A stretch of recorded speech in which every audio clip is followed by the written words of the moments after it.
জানাচ্ছি। আমি নাসরিন সুলতানা সমাপ্তি, সহকারী শিক্ষক গার্হস্থ্য বিজ্ঞান। দশম শ্রেণীর প্রভাতী শাখার মানবিক এবং ব্যবসায় শিক্ষা বিভাগের শিক্ষার্থীরা আরো একবার তোমাদের দৃষ্টি আকর্ষণ করছি। আশা করছি তোমরা সবাই ভালো আছো, সুস্থ আছো এবং নিরাপদে আছো। তোমরা কি গত ক্লাসটা দেখেছিলে শিক্ষার্থীরা? গত ক্লাসে আমি পঞ্চদশ অধ্যায় নিয়ে আলোচনা করেছিলাম। তোমাদের প্রাক নির্বাচনী পরীক্ষার সিলেবাস অনুযায়ী আজকে আমি ষষ্ঠ এবং সপ্তম অধ্যায় নিয়ে খুব সংক্ষেপে আলোচনা করব। খুব সংক্ষেপে আলোচনা করব এজন্যই কারণ অধ্যায় দুটো তোমাদের মানে মিনিমাম 3 থেকে 4 বার পড়িয়েছি আমি। মনে হয় না এটা মানে এত বেশি ডিটেইলস আলোচনা করার দরকার আছে, জাস্ট আমি একটু টাচ করে যাচ্ছি। তো আমাদের ষষ্ঠ অধ্যায়ে প্রথমে ষষ্ঠ অধ্যায় নিয়ে আলোচনা করব। ষষ্ঠ অধ্যায়ের নাম হচ্ছে শিশুর বর্ধন এবং বিকাশ। তো বর্ধন বিকাশ শব্দ দুইটা আপাত দৃষ্টিতে একই রকম মনে হলেও শব্দ দুইটার ভিতর কিন্তু বিস্তর পার্থক্য আছে। আমি জাস্ট সংক্ষেপে একটু সংজ্ঞাটা দিই। সংজ্ঞাটা প্রথমে আমরা বিকাশের সংজ্ঞাটা দিচ্ছি যে বয়স বাড়ার সাথে সাথে শিশু কিছু দক্ষতা অর্জন করে যা তার আচরণের মাধ্যমে প্রকাশ পায়, তাই হচ্ছে বিকাশ। যেমন কথা বলতে শেখা, হাঁটতে পারা ইত্যাদি। অর্থাৎ বিকাশ হচ্ছে গুণগত পরিবর্তন। আর বিকাশ জন্ম থেকে মৃত্যু পর্যন্ত চলতে থাকে। বর্ধনটা হচ্ছে যে যখন দেহের একটি অংশের বা সমগ্র দেহের পরিবর্তন হয়, যার ফলে আকার এবং আয়তনের পরিবর্তন হয়, তাকেই বলে বর্ধন। যেমন ওজন বৃদ্ধি, উচ্চতা বৃদ্ধি। অর্থাৎ বর্ধন হচ্ছে পরিমাণগত পরিবর্তন। সাধারণত জন্মের পর থেকে 25 বছর পর্যন্ত শরীরে বর্ধন সংঘটিত হয়। আশা করছি তোমরা বর্ধন এবং বিকাশের ভিতরে পার্থক্যটা বুঝেছো। একটা পরিমাণগত পরিবর্তন আর একটা হচ্ছে গুণগত পরিবর্তন। তোমাদের বইয়ে আছে বর্ধন এবং বিকাশের পার্থক্য অথবা বৈশিষ্ট্য আছে। তো এখানে বৈশিষ্ট্য জাস্ট সংখ্যা দুইটা আগে দিবে, দেওয়ার পর একটা পরিমাণগত পরিবর্তন আর একটা গুণগত পরিবর্তন। এরপর হচ্ছে বর্ধন 25 বছর পর্যন্ত চলে, বিকাশ জন্ম থেকে মৃত্যু পর্যন্ত চলে। ব্যাস এইটুকুন দিলেই এনাফ। এরপরে তোমাদের দেখো বইয়ে আছে বিকাশের ক্ষেত্র। শিক্ষার্থীরা বিকাশের ক্ষেত্র হচ্ছে আমাদের 7টা। তো এখানে দেখো প্রথমেই শারীরিক বিকাশ। শারীরিক বিকাশটা কি? যে ওজন বৃদ্ধি, উচ্চতা বৃদ্ধি। এরপরে বুদ্ধিবৃত্তীয় বিকাশ, চিন্তা করতে পারা, কোনো প্রশ্নের উত্তর দেওয়া, যুক্তি সহকারে কোনো কিছু চিন্তা করা, এগুলাই সাধারণত বুদ্ধিবৃত্তীয় বিকাশ। এরপরে আসছে সঞ্চালনমূলক বিকাশ। সঞ্চালনমূলক বিকাশ মানে হাঁটতে পারা, দৌড়াতে পারা, লাথি মারতে পারা, খেলতে পারা, এগুলাই সঞ্চালনমূলক বিকাশ। ভাষার বিকাশ, দেখো শিক্ষার্থীরা যখন একটা শিশু ছোট থাকে এই টাইপ শব্দ করে, অর্থহীন শব্দ। এরপরে আস্তে আস্তে কি করে একটা দুটা শব্দ শেখে, তারপর 2-3টা শব্দের বিনিময়ে একটা বাক্য তৈরি করতে পারে। এরপরে দেখা যায় কি পর্যায়ক্রমে 5 বছরের পরে মোটামুটি ভালো সেন্টেন্স বলতে পারে। এরপরে আমরা আসি আবেগীয় বিকাশ। আবেগীয় বিকাশ দেখবে যে কোনো কিছু দিলে শিশুরা হাসে, খুশি হয়, আবার বকা দিলে বা কোনো কিছু চাইলে না দিলে কান্না করে। এই যে আবার কথা শুনলে তারা খুশি হয়। এই যে কান্না, হাসি, খুশি, এইগুলাই সাধারণত আবেগীয় বিকাশ। এরপরে শিক্ষার্থীরা আসছে সামাজিক বিকাশ। সামাজিক বিকাশ হচ্ছে একে অন্যের প্রতি সহমর্মিতা প্রকাশ করা, অন্যকে কষ্ট না দেয়া। তারপরে হচ্ছে তোমার আমরা একটু উদাহরণটা বইয়ে দেখে নিই যে দয়া প্রদর্শন করা, সৌন্দর্যবোধ, এগুলাই হচ্ছে সামাজিক বিকাশ। আর নৈতিক বিকাশ হচ্ছে কারোর সাথে প্রতারণা না করা, মিথ্যা না বলা, এগুলাই সাধারণত নৈতিক বিকাশ। তো চলে গেল বিকাশের ক্ষেত্রগুলা। এখন আমরা চলে আসি পার্ট 2-এ। পার্ট 2-এ বিকাশের স্তর আছে। এটা আমরা খুব ভালোভাবে পড়িয়েছি। আমি আরো একবার বলি, তোমাদের বইয়ে মোট 10টা স্তর আছে। স্তরগুলা কিন্তু আমরা একদম স্তরগুলোর নাম পর্যায়ক্রমে, তারপরে বয়স, কত বছর পর্যন্ত এই স্তরটা থাকে সেটা, এবং প্রত্যেকটার বৈশিষ্ট্য খুব সুন্দর করে আমরা এটা মুখস্থ রাখবো। আমি জাস্ট সংক্ষেপে মানে একটু বলে দিচ্ছি যে সাধারণত মানুষের জন্মের কি হয়, সূচনা হয় মাতৃগর্ভ থেকে। তো মাতৃগর্ভে শিশু 280 দিন বা 9 মাস 42 সপ্তাহ থাকে। এরপরে শিশু জন্মগ্রহণ করে, তার শৈশব কাটে, কৈশোর কাটে, তারপরে কি হয়, বৃদ্ধ হয়। এই যে জন্ম থেকে বৃদ্ধকাল পর্যন্ত যে সময়টা, এই সময়কে কয়েকটা স্তরে ভাগ করা হয়েছে। এই স্তরকেই বিকাশের স্তর বলা হয়।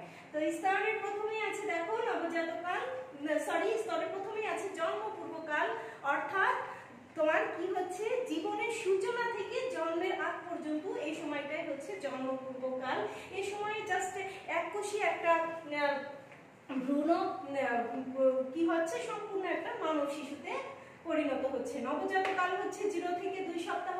এই সময় শিশু সাধারণত 20 ঘন্টা ঘুমিয়ে থাকে 24 ঘন্টার ভিতরে। তারপরে হচ্ছে তার সবকিছু সে কান্না দিয়ে প্রকাশ করে। আর অতি শৈশব ও টডলারহুড 2 সপ্তাহ থেকে 2 বছর পর্যন্ত। এই সময় প্রথম 1 বছরকে অতি শৈশব বলে এবং পরের বছরটাকে টডলারহুড বলে। তারপরে আছে প্রারম্ভিক শৈশব 2 থেকে 6 বছর। এটা হচ্ছে তোমাদের বাসায় সাধারণত এই বয়সের বাচ্চাদের যদি তোমরা একটু খেয়াল করো, দেখো ওদের লক্ষণগুলো এরকম, যেটা হয় যে ওরা হাঁটতে পারে, তখন খেলাধুলা করতে পারে, তারপরে হচ্ছে বসতে পারে, এই টাইপের করতে পারে, হাঁটা, আরোহণ করা, যে কোনো তোমার বিভিন্ন খেলনাগুলোতে চড়তে পারে, দৌড়াদৌড়ি, ফুটবল খেলতে পারে, মানে এই টাইপের গঠনমূলক খেলাগুলো তারা খেলতে পারে। এরপরে আসছে মধ্য শৈশব 6 থেকে 11 বছর। এটা প্রাক বিদ্যালয়গামী শিশুদের বৈশিষ্ট্যের সাথে মিলবে। তারপরে আসছে বয়ঃসন্ধিকাল। শিক্ষার্থীরা, বয়ঃসন্ধিকাল মানে তোমাদের বয়স, এটা কিন্তু খুব সুন্দর করে পড়বে, কারণ তোমাদের ম্যাক্সিমাম সময় সৃজনশীল কিন্তু এইখান থেকে আসে। জাস্ট বয়সটা উল্লেখ করা থাকে অথবা কোনো কিছু দেওয়া থাকে না, একটা নাম থাকলো যে রামিসা। রামিসা কি করতে পারে, বিমূর্ত বিষয়গুলো এখন বুঝতে পারে। তাহলে রামিসা বিকাশের কোন স্তরে আছে শিক্ষার্থীরা? বয়ঃসন্ধিকালে আছে, কারণ এরা বিমূর্ত বিষয়গুলো বুঝতে পারে। বিমূর্ত বিষয় মানে যে বিষয়গুলো চোখে দেখা যায় না, যেমন স্নেহ, ভালোবাসা, এগুলা। আবার কি আসতে পারে যে রামিসা এখন প্রায়ই আয়নাতে মুখ দেখে, তার মানে রামিসা এখন বিকাশের কোন স্তরে আছে? বয়ঃসন্ধিকালে আছে। এরকম মানে প্রশ্ন আসতে পারে। প্রারম্ভিক বয়ঃপ্রাপ্তিকাল 18 থেকে 25 বছর। এই সময় সাধারণত চাকরি, জীবনসঙ্গী এগুলা বাছার উপযুক্ত সময়। বয়ঃপ্রাপ্তির শেষ ভাগ 25 থেকে 40 বছর। এই সময় কি হয়, সন্তান, তারপরে হচ্ছে চাকরি, নতুন সংসার, সবকিছু মিলায় অনেক বেশি ব্যস্ততা থাকে। তারপরে বয়ঃপ্রাপ্তির শেষ ভাগ 25 থেকে, এটা তো বললাম। এরপরে আসছে মধ্য শৈশব 40 থেকে 65 বছর বয়স। এই বয়সের প্রধান বৈশিষ্ট্য হচ্ছে তোমার চাকরিতে উন্নতিও হয়, আবার চাকরি থেকে অবসর গ্রহণ করে। এই সময়ে আবার কি হয়, চুল পাকে, চামড়া কুঁচকে যায় অনেকটা, তারপরে হচ্ছে ওজন বাড়ে শরীরের, জয়েন্টে জয়েন্টে ব্যথা হয়, এইগুলা। আর বার্ধক্য হচ্ছে 65 থেকে মৃত্যু পর্যন্ত, মানে মৃত্যুর আগ পর্যন্ত। এই সময় কি হয়, ধর্মের প্রতি আগ্রহ বাড়ে, নিজেদেরকে খুবই অসহায় লাগে, মানসিকভাবে এবং শারীরিকভাবে অনেক অসহায় লাগে, অনেক বেশি দুর্বল হয়ে যায়। তো সাধারণত প্রধান প্রধান বৈশিষ্ট্য আমি কিন্তু সব বলতে পারি নাই, তোমাদের বইয়ে আছে ডিটেলস, তোমরা কিন্তু খুব সুন্দর করে এটা মুখস্থ করবে। এটা থেকে কিন্তু অবশ্যই সৃজনশীল আসবে, অবশ্যই, ঠিক আছে? এটা মানে প্রাক নির্বাচনী হোক বা নির্বাচনী পরীক্ষা হোক, সবসময় কিন্তু এটা খুব ইম্পর্টেন্ট। শিক্ষার্থীরা, এরপরে আমরা চলে আসবো পার্ট 3-এ। পার্ট 3-এ দেখো আছে বিকাশমূলক কার্যক্রম। বিকাশমূলক কার্যক্রমে তোমাদেরকে আমি পড়িয়েছিলাম, এখানে এত বেশি কিছু করার দরকার নাই, জাস্ট তোমরা প্রাক নির্বাচনের জন্য পড়বে। 54 পৃষ্ঠায় দেখো অতি শৈশবকালের বিকাশমূলক কার্যক্রম আছে, তারপরে মধ্য শৈশবের বিকাশমূলক কার্যক্রম আছে, আর বয়ঃসন্ধিকালের বিকাশমূলক কার্যক্রম আছে।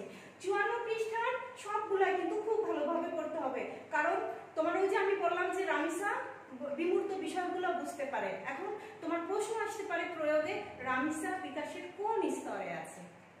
আর উচ্চতর দক্ষতার প্রশ্ন আসতে পারে যে রামিসার বিকাশমূলক কার্যক্রম ব্যাখ্যা করো, ঠিক আছে? বিকাশমূলক কার্যক্রম আসলে তখন বয়ঃসন্ধিকালের বিকাশমূলক কার্যক্রম এইভাবে আমরা লিখে দিব।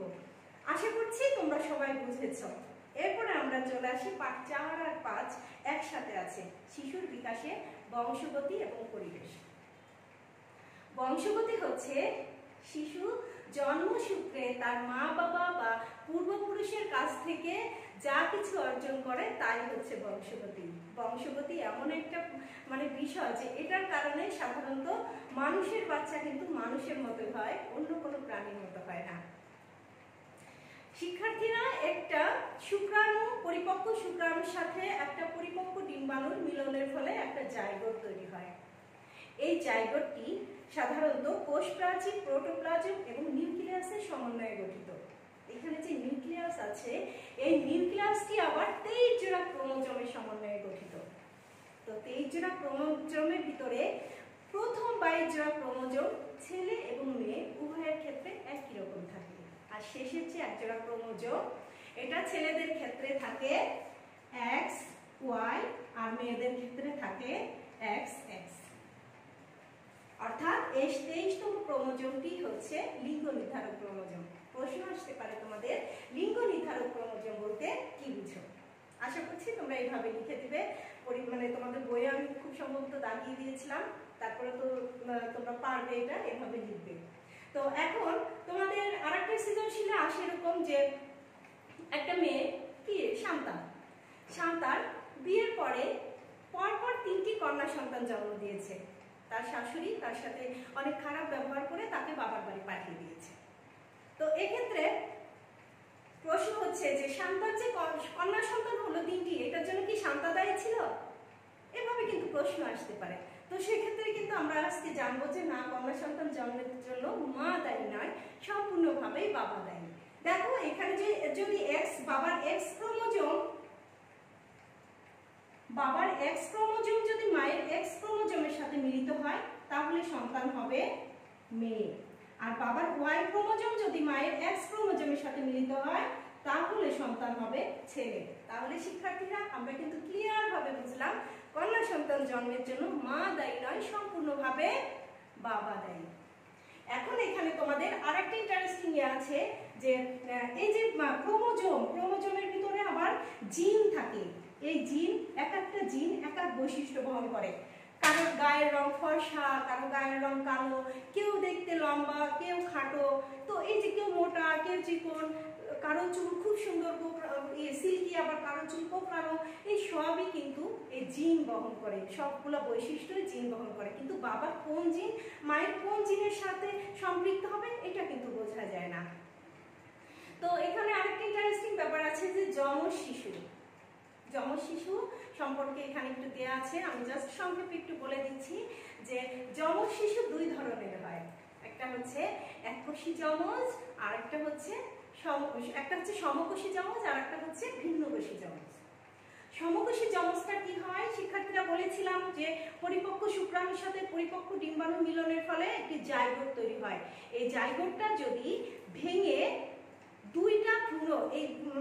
এই জাইগোটটা ভেঙে যদি 2টা ভ্রূণ তৈরি হয় তাহলে হবে সমকোষী যমজ। এই ক্ষেত্রে কিন্তু যদি সন্তান ছেলে হয় 2টাই ছেলে হবে, যদি সন্তান মেয়ে হয় তাহলে 2টি মেয়ে হবে, মানে সমলিঙ্গের হবে।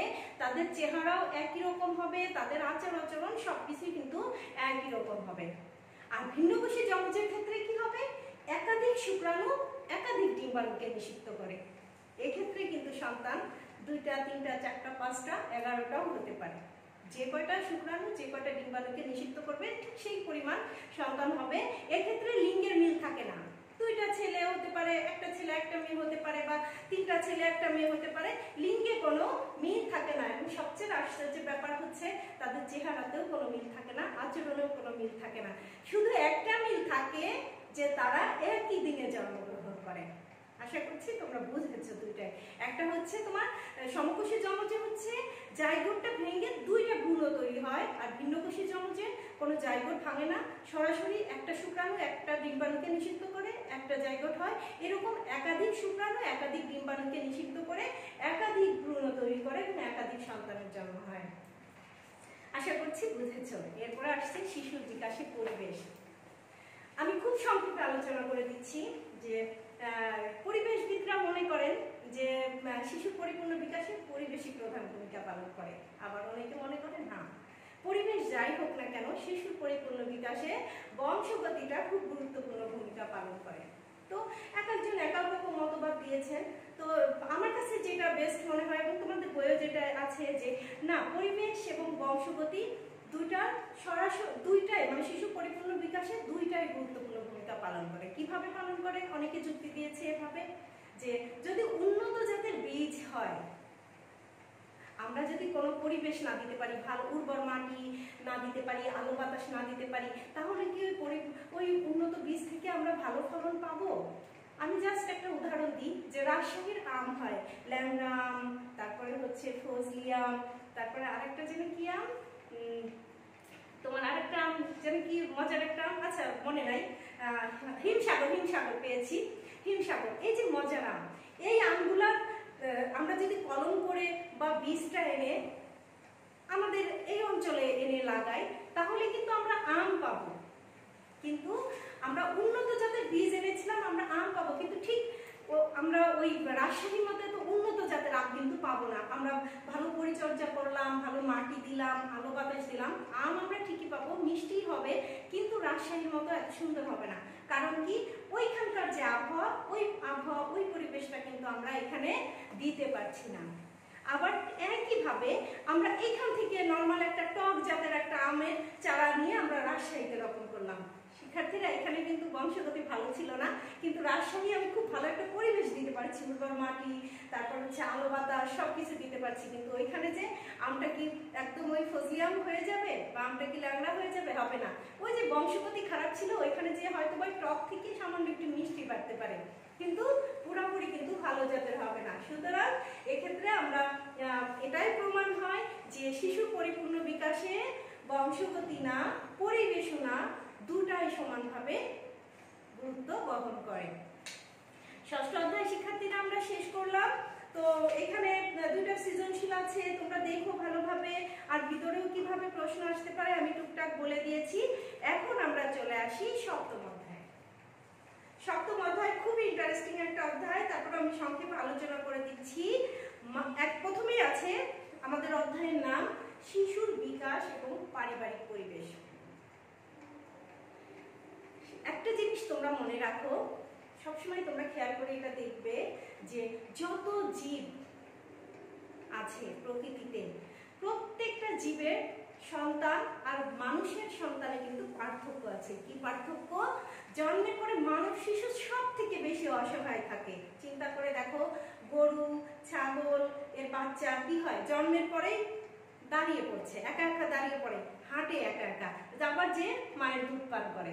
অথচ মানব শিশু কি এত অসহায় থাকে, মানে তাদের নিবিড় পরিচর্যা যত্ন করে তারপরে তাদেরকে হচ্ছে বড় করে তুলতে হয়। তো এই যে মানব শিশু যখন জন্মগ্রহণ করে, তখন সবার প্রথম কার সাথে তার সম্পৃক্ততা শুরু হয়? মায়ের সাথে। জন্মের পরেই কিন্তু মায়ের কাছে দেয়া হয় এবং মায়ের দুধ পান করানো হয়। তো এই যে শিশুর সাথে প্রথমেই কি হয়? মায়ের একটা বন্ধন তৈরি হয়। তো শিশুর সাথে বন্ধন তৈরি করতে গেলে 4টি পদক্ষেপ গ্রহণ করতে হয়। তো প্রথম পদক্ষেপটাই হচ্ছে জন্মের 1 ঘন্টার মধ্যেই শিশুকে মায়ের প্রথম দুধ পান করাতে হবে। মায়ের প্রথম দুধকে শাল দুধ বলে, এটা কিন্তু শিশুর প্রথম টিকা হিসেবে কাজ করে। তারপরে কি হয় যে এই দুধ পান করার ফলে শিশুর শরীর থেকে মিকোডিয়াম মানে প্রথম মল সেটা তাড়াতাড়ি বের হয়ে যায়। এর ফলে কি হয়? শিশু জন্ডিস থেকে মুক্তি পায়। তারপরে কি হয়? মা যখন শিশুকে দুধ পান করায় তখন কি হয়? মায়ের শরীর থেকে অক্সিটোসিন নামক এক ধরনের হরমোন নির্গত হয়। এর ফলে মা কি হয়? অবসাদ মুক্ত হয়, ক্লান্তি বোধ করেন না। তারপরে যখন মা সন্তানকে বুকের সাথে জড়িয়ে নিয়ে দুধ পান করান, তখন কি হয় যে মায়ের শরীরের উষ্ণতা শিশুকে গরম রাখে এবং মায়ের সাথে শিশুর একটা নিবিড় বন্ধন তৈরি হয়। শিক্ষার্থীরা, তোমরা দেখো, যখন কোনো সন্তান তার মায়ের দুধ পান করে, তখন কিন্তু ওই শিশুর সন্তানটি কখনোই আশেপাশে তাকায় না, একদম মানে তীক্ষ্ণ দৃষ্টি দিয়ে মাকে দেখতে থাকে, মায়ের চেহারা দেখতে থাকে, একটু খাওয়ার মাঝে হাসে, মায়ের চুল ধরে, মায়ের হাত পা ধরে, মাকে ইমপ্রেস করার জন্য ব্যস্ত থাকে। এভাবেই সাধারণত মায়ের সাথে শিশুর বন্ধন তৈরি হয়। এখানে আরেকটা প্রশ্ন আসে, তোমরা সবসময় ক্লাসে দেখি প্রশ্ন করো যে ম্যাডাম, ব্রোঞ্জের সাথে সোনার তুলনা এটা কেন করেছে? তো এখানে সোনা দেখো অনেক মূল্যবান একটা ধাতু, আর ব্রোঞ্জ কিন্তু অত বেশি মূল্যবান না, জাস্ট নর্মাল একটা ধাতু। তো তো সোনাটার জন্য মানে সোনা হচ্ছে মূল্যবান, এতটাই মূল্যবান, এটার ক্ষেত্রে ব্রোঞ্জ একেবারেই মূল্যহীন। ঠিক মায়ের দুধের সাথে বাইরের কেনা যে কৌটার দুধ আছে এইটার তুলনা করা হয়েছে এভাবে। মায়ের দুধটা হচ্ছে সোনার মতোই মূল্যবান, আর হচ্ছে কেনা দুধটা ওই ব্রোঞ্জের মতো, জাস্ট এটাই। তো এখানে তোমাদের সবসময় একটা প্রশ্ন হয়, মায়ের দুধের গুণাবলীগুলা লেখো। খুব সুন্দর করে তোমাদের বইয়ে দেওয়া আছে, আমি এত সুন্দর করে বলতে পারিনি, তোমাদের বইয়ে আমি দাগিয়েও দিয়েছিলাম, এটা কিন্তু খুব ভালোভাবে পড়তে হবে। এরপরে শিশুর সাথে বন্ধন তৈরি করতে দ্বিতীয় যে পদক্ষেপ সেটা হচ্ছে শিশুর কান্নায় যত তাড়াতাড়ি সম্ভব সাড়া দিতে হবে। শিশুরা কিন্তু কথা বলতে পারে না, তারা কি করে, তাদের চাহিদাগুলো কান্নার মাধ্যমে প্রকাশ করে। যখন ক্ষুধা লাগে তখন কান্না করে, অথবা শারীরিক সমস্যা হলে তখন কান্না করে। তো শিশু যখন যেভাবেই কান্না করুক না কেন, সাথে সাথে তাকে কোলে তুলতে হবে। যদি কোলে তোলা হয় তাহলে সে কি মনে করে যে না, আমার আপনজন বলে কেউ আছে, তাই না, নিজের প্রতি নিজের আত্মবিশ্বাসটা বাড়ে। আর যদি কোলে তোলা না হয় তাহলে কি সবার প্রতি বিশ্বাস, অনাস্থা তৈরি হয়। এর পরের পয়েন্টে আছে শিক্ষার্থীরা দেখো যে শিশুকে কাছে নিয়ে ঘুমানো। শিশুর অন্যান্য চাহিদার মতো রাত্রেও শিশুকে কাছে নিয়ে ঘুমোতে হবে। যখন সে কাছে মানুষের সাড়া পাবে, মায়ের সাড়া পাবে, তখন কি সে অনেক মানে নিশ্চিন্তে একটা ঘুমোতে পারবে। আবার কাছে নিয়ে ঘুমোলে রাত্রে টিস্যু করে দিলে বা টয়লেট করে দিলে তখন সেটা সাথে সাথে ক্লিন রাখা যায়। এভাবে হচ্ছে কাছে নিয়ে ঘুমালেও শিশুর আত্মবিশ্বাসটা বৃদ্ধি পায় এবং শিশু নিজেকে অসহায় মনে করে না। তারপরে আছে শিশুকে পর্যাপ্ত সময় দেওয়া। শিশুকে পর্যাপ্ত সময় দেওয়া, এটা বাবা মা দুজনই কাজটা করতে পারেন। যেমন বাইরে ঘুরতে নিয়ে যাওয়া, গল্প বলা, গান শোনা, শিশুর সাথে খেলা করা, তারপরে হচ্ছে বিভিন্ন কাজে, পারিবারিক কাজ যেমন বাগানে পানি দেওয়া, ঘরের বিভিন্ন কাজে সাহায্য করা, এইভাবে করে আমরা পর্যাপ্ত সময় শিশুকে দিতে পারি।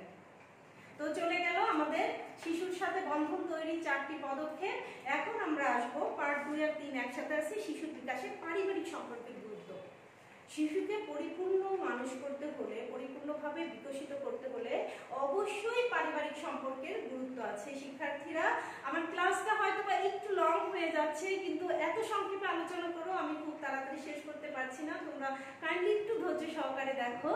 তো এখানে আমি তোমাদের দাগিয়ে দিয়েছিলাম, প্রথমেই আসে মায়ের ভূমিকা। কি হয় পারিবারিক বন্ধন তৈরি করতে গেলে মায়ের সাথে কি ভূমিকা হয় সেটা তো তোমাদের বলেছি, যে মা যখন কাছে নিয়ে দুধ পান করান শিশুর সাথে তার একটা আই কন্ট্যাক্ট হয় এবং শারীরিকভাবেও একটা বন্ধন, মানসিকভাবেও একটা বন্ধন তৈরি হয়। তারপরে মায়ের সাথে সাথে বাবাও যখন সন্তানকে সময় দেন তখন কি হয়, শিশুরা আরো বেশি, বাবার সাথে যদি ফ্রেন্ডলি সম্পর্ক হয় তাহলে শিশুরা আরো বেশি আত্মবিশ্বাসী হয়ে ওঠে।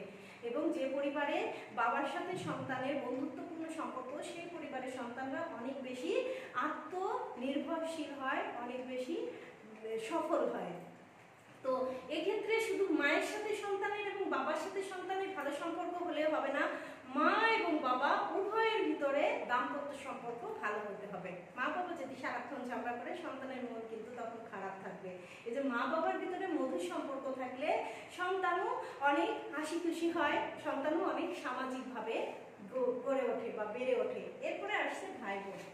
তোমাদের যদি ছোট ভাই বোন থাকে তোমরা এটা বুঝতে পারবে যে তোমরা তাকে ঠিক যেটা বলবে সে কিন্তু সেটাই মেনে নিতে বাধ্য। যদি আমরা বলা হয় যে বলি যে ও হচ্ছে অনেক ঝগড়াটে বা অনেক মারপিট স্বভাবের, ও কিন্তু তখন ছোট ভাই বা বোনটি কিন্তু তখন নিজেকে ওইটা ভাবতেই শিখবে।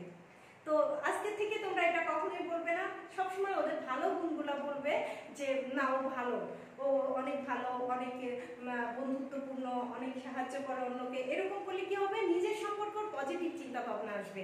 এক্ষেত্রে কি হবে যে ভাই বোনের সাথে তার একটা ভালো সম্পর্ক থাকলে তার আত্মবিশ্বাসটাও বৃদ্ধি পাবে এবং সে ভবিষ্যতে অনেক ভালো একটা অবস্থানে যেতে পারবে। যদি ভাই বোনের সাথে শিথিল সম্পর্ক হয়, ঝগড়াঝাটি মারামারি সম্পর্ক হয়, কিন্তু বাইরের পরিবেশে যেও সেটাই প্রকাশ করবে। এরপরে আসছে যে মা বাবা ভাই বোন বাদেও জয়েন্ট ফ্যামিলিতে দেখা যায় দাদা দাদি থাকে, নানা নানি থাকে, কখনো বা মা যদি চাকরি করেন তাহলে গৃহকর্মী থাকে কাজ করার জন্য, সে দেখাশোনা করে। তো তাদের সাথেও শিশুর একটা বন্ধন তৈরি হয়। তারা নানা নানি দাদা দাদির কাছ থেকে আগের অনেক গল্প শুনে, তাদের গল্প শুনে আবার ওর জীবনের গল্পগুলোও শোনায়, খেলা করে, এভাবে কিন্তু সে বিকশিত হচ্ছে। এরপরে শিক্ষার্থীরা আসি আমরা পারিবারিক বিপর্যয়। এটা খুবই সংক্ষেপে একটু বলে দিব যে পারিবারিক বিপর্যয়টা কি। যে একটা শিশু জন্ম থেকে দেখো বড় হচ্ছে, তারপর ইনকাম করা শিখছে। এই যে পরিবারের এই বিশাল সময়ের কিন্তু সবসময় সুখের যায় না, কখনো কখনো এখানে বিভিন্ন ধরনের বিপর্যয় দেখা যায়।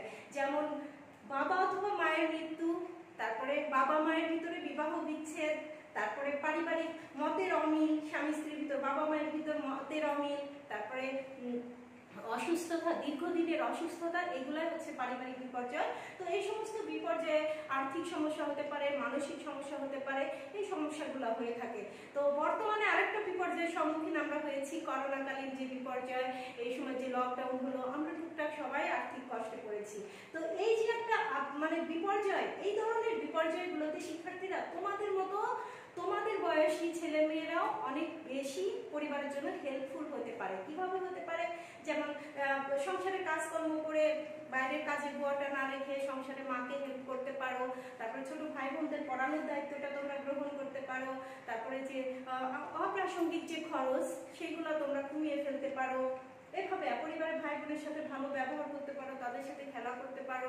এইভাবে করে তোমরা কি করতে পারো? তোমরা বিভিন্ন ধরনের সংসারে সাহায্য করতে পারো। শিক্ষার্থীরা এরপরে আসছে খুব ইম্পর্টেন্ট আরেকটা পার্ট, শিশু পরিচালনা নীতি।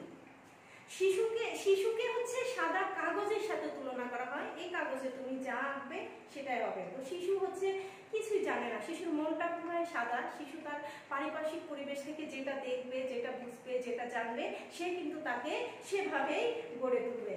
তো এই জন্য এটাকে অনেকে মানে কাদামাটির সাথে তুলনা করেছে। ঠিক যেভাবে করা যাবে শিশু ঠিক সেভাবে সে সাচেই তৈরি হবে।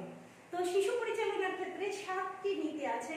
নীতিগুলা লিখতে গেলে আমার সময়টা বেশি চলে যাবে, আমি জাস্ট মুখে বলে দিই। প্রথমটাই হচ্ছে শিশুর সামনে আদর্শ আচরণ উপস্থাপন করা।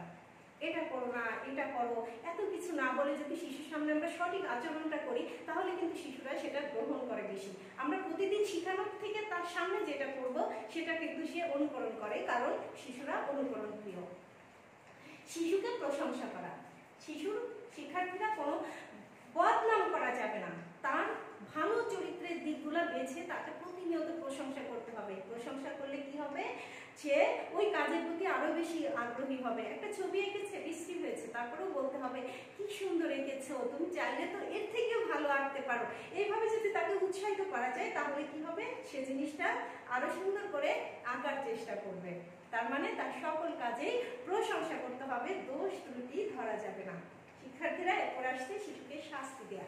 শাস্তি কিন্তু দুই ভাবে দেয়া যায় শিক্ষার্থীরা। একটা হচ্ছে মানসিক শাস্তি, বকাবকি করা, রাগ করা, আর একটা হচ্ছে শারীরিক শাস্তি। শারীরিক শাস্তি তো তোমরা বুঝোই, চর থাপ্পড় লাঠি দিয়ে মারা। তো শাস্তি যে ধরনেরই হোক না কেন, সেটা কিন্তু শিক্ষার্থীর মানসিক একটা খারাপ প্রভাব ফেলে, মানসিকভাবে একটা খারাপ প্রভাব ফেলে। এই জন্য কখনোই তাকে শাস্তি দেওয়া যাবে না, সুন্দর করে তাকে বুঝিয়ে সমস্যার সমাধান করতে হবে।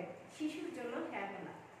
শিশুর জন্য হ্যাঁ বলা মানে কিন্তু শিশু যেটা চাচ্ছে, যা করতে চাচ্ছে, সেটা হ্যাঁ বলা না। হ্যাঁ বলা মানে হচ্ছে শিশুকে ইতিবাচকভাবে পরিচালনা করা। আমরা যদি সারাক্ষণই বলি এটা করো না, ওটা করো না, তাহলে ওর ভিতরে একটা কি হবে? আক্রমণাত্মক আচরণ তৈরি হবে, যে শুধু না না করে কেন। সেক্ষেত্রে শিশুর ভিতরেও দেখা যায় যে যাই করা হোক না কেন না না করতে থাকে। এক্ষেত্রে আমরা সুন্দর উদাহরণ দেয়া আছে, যে এভাবে বলতে পারি যে টেবিলে কাঠের টুকরাগুলা রেখো না। এটা না বলে আমরা বলতে পারি কাঠের টুকরাগুলা মাটিতে রাখো। আমরা এভাবে যদি বলি এখন খেলার সময় না, তুমি এখন খেলতে পারবে না, এভাবে আমরা না বলে আমরা বলতে পারি এখন খেয়ে নাও, খেয়ে তারপর খেলো। এভাবে পজিটিভ ভাবে তাদের সামনে উপস্থাপন করতে হবে, তাহলে শিশুর ভিতরে কোনো ধরনের নেগেটিভ চিন্তা ভাবনা আসবে না, নেতিবাচক কোনো ধারণা তৈরি হবে না। শিক্ষার্থীরা এরপর আসছে শিশুর সাথে ভাব বিনিময় করা। শিশুর সাথে ভাব বিনিময় মানে শিশুর সাথে সময় দেওয়া, ভালোভাবে তাদের চোখে চোখ রেখে কথা বলা, তাদের সাথে গল্প করা, বেড়াতে যাওয়া, সবকিছু মানে সুন্দরভাবে উপস্থাপন করা। তারপরে পয়েন্ট আসছে শিশুর জন্য আদর্শ পরিবেশ তৈরি করা। আদর্শ পরিবেশ মানে সে তো স্কুলে যাওয়ার আগ পর্যন্ত শিশুর প্রথম কাজই থাকে খেলাধুলা করা। তো ঘরেই খেলাধুলা করে, তার খেলনাগুলো যাতে নিরাপদ হয়, মানে বিপদ মুক্ত থাকে, তার খেলাধুলার জায়গা যেন আলো বাতাস পূর্ণ থাকে। তারপরে তার খেলাধুলা সবসময় দামি হতে হবে এমন কোনো কথা না। আমরা যে কোনো জিনিস, ছোট শিশু দেখা যায় যে একটা পাতা নিয়েও আধা ঘন্টা খেলছে, একটা সুতা নিয়ে আধা ঘন্টা খেলে। তো ওরা যে জিনিস পায় সেটা দিয়ে খেলে, তো জিনিসগুলো যেন অবশ্যই নিরাপদ হয় সেদিকে লক্ষ্য রাখতে হবে। খেলার জায়গাটা যাতে নিরাপদ হয়, বয়স উপযোগী খেলনা হয় সেসব দিকে খেয়াল রাখতে হবে। এরপরে আরেকটা পয়েন্ট আছে শিক্ষার্থীরা, শিশুর মনস্তাত্ত্বিক চাহিদা পূরণ করা। এটা তোমাদের পরীক্ষায় কিন্তু শুধু মনস্তাত্ত্বিক চাহিদা থেকেও একটা সৃজনশীল হয়ে যায়। তো মনস্তাত্ত্বিক চাহিদা মানে মনের যে চাহিদা, এখানে 3AS ফর হ্যাপিনেস বা বাংলায় 3টি দন্তের স দিয়ে প্রকাশ করা হয়েছে। তো 3টা হচ্ছে স্নেহ, স্বীকৃতি এবং সাফল্য। স্নেহ মানে কি? এটা আদর ভালোবাসা। তো মানে শিশু সন্তান ছেলে হোক মেয়ে হোক, দেখতে খারাপ হোক সুন্দর হোক বা প্রতিবন্ধী হোক বা বুদ্ধিমতী হোক, যাই হোক না কেন, শিশুর একটা মানসিক চাহিদা হচ্ছে তাকে স্নেহ করা। তারপরে কি আছে? স্বীকৃতি। স্বীকৃতিটাই হচ্ছে যে ছেলে হোক মেয়ে হোক বা বুদ্ধিমান হোক বা প্রতিবন্ধী হোক, যাই হোক না কেন, তাকে স্বীকৃতি দিতে হবে, তাকে ইজি ভাবে নিতে হবে, এটাই হচ্ছে স্বীকৃতি। আর স্নেহটা হচ্ছে ভালোবাসা দিতে হবে প্রত্যেককে, আমাদেরও, আমরা বড় তারপরেও কিন্তু আমাদের কি হচ্ছে যে ভালোবাসা আমরা ফিল করি, অনুভব করি, ভালোবাসা চাই, অনেক বেশি আদর স্নেহ ভালোবাসা চাই মা বাবা বড় ভাই বোনের কাছ থেকে, তাই না? তো এরকম শিশুদের ভিতরেও এই চাহিদাটা থাকে, অবশ্যই তাদের যথেষ্ট পরিমাণ আদর স্নেহ ভালোবাসা দিতে হবে। এরপরে আসছে সাফল্য। প্রত্যেকেই সফলতা চায়, প্রত্যেক শিশুই সফলতা চায়। এর আগে আমি যেটা বলেছিলাম একটা পয়েন্ট, যে শিশুকে প্রশংসা করা, ঠিক সাফল্যতাও এটা, যে তার কাজে, ভালো কাজে যদি আমরা প্রশংসা করি তাহলে কি সে নিজেকে সফল ভাবে এবং ভবিষ্যতে আরো বেশি সফল হওয়ার চিন্তা করে। তাহলে মনস্তাত্ত্বিক চাহিদা আমরা কি কি পেলাম? স্বীকৃতি, স্নেহ এবং সাফল্য, এই 3টাই কিন্তু আমরা খুব ভালোভাবে পড়বো। মনস্তাত্ত্বিক চাহিদাটা আলাদাভাবে আসতে পারে। তো তোমাদের পরীক্ষা এরকম থাকতে পারে যে নীতি, শিশু পরিচালনার নীতি দিলাম, দেওয়ার পরে এখানে প্রশ্ন থাকতে পারে এরকম 6টা দাগ কাটা থাকলো, ঠিক আছে? তো 6টা দাগের ভিতরে কোন কোন নীতি দেয়া আছে, ধরো 2টা নীতি দেয়া আছে বা 3টা নীতি দেয়া আছে, বাকি 4টা নীতি দেয়া নাই। তো সেই ক্ষেত্রে এরকম প্রশ্ন থাকবে যে এই চিহ্নিত স্থানে শিশু পরিচালনার কোন নীতিটি হবে, বা এই চিহ্নিত নীতিটি ব্যাখ্যা করো। তো এক্ষেত্রে কোন নীতিটা পরীক্ষা আসবে আর কোনটা আসবে না, এটা কিন্তু আমরা এখনো বুঝতে পারছি না। এই জন্য এখানে খুব ইম্পর্টেন্ট 7টি নীতি আমাদের খুব সুন্দর করে মুখস্থ করতে হবে। নীতি যেটাই আসুক যাতে আমরা লিখতে পারি। আবার এরকম আসতে পারে যে তুমি কি মনে করো শিশুর পরিপূর্ণ বিকাশে শিশু পরিচালনার নীতি গুরুত্বপূর্ণ ভূমিকা রাখে? তোমার মতামত বিশ্লেষণ করো। এটা উচ্চতর দক্ষতায়ও আসতে পারে। তো এই জন্য আমাদের খুব ইম্পর্টেন্ট, শিশু পরিচালনার নীতি কিন্তু খুবই ইম্পর্টেন্ট। এটা আমরা 7টা নীতি খুব সুন্দর করে পড়বো। আর বইয়ে যে সৃজনশীল আছে সেটা তো পড়বোই শিক্ষার্থীরা। তাহলে তোমরা অবশ্যই 6ষ্ঠ আর 7ম অধ্যায় বাসায় সুন্দর করে পড়ে নিও। আমরা আগামী ক্লাসে নতুন কোনো অধ্যায় নিয়ে আসবো। সবাই ভালো থেকো। আল্লাহ হাফেজ। আসসালামু আলাইকুম।